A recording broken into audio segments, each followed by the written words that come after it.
బెల్లం తీసుకొని దీనిలో బాగా కలుపుకోవాలి.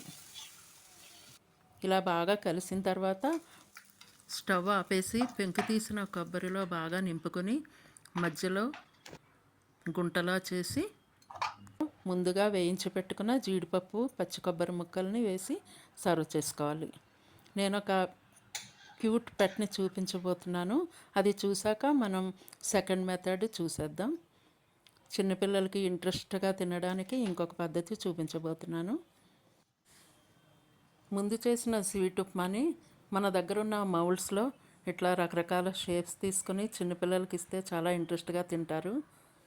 మన దగ్గర మౌల్డ్స్ ఏమీ లేకపోతే ఓవల్ షేప్ కానీ, రౌండ్ షేప్ కానీ, లీఫ్ షేప్ కానీ మనకు నచ్చిన షేప్లో వాళ్ళకి ఇంట్రెస్ట్గా తినేలా మనం ఆలోచించి వాళ్ళకి సర్వ్ చేసుకోవచ్చు.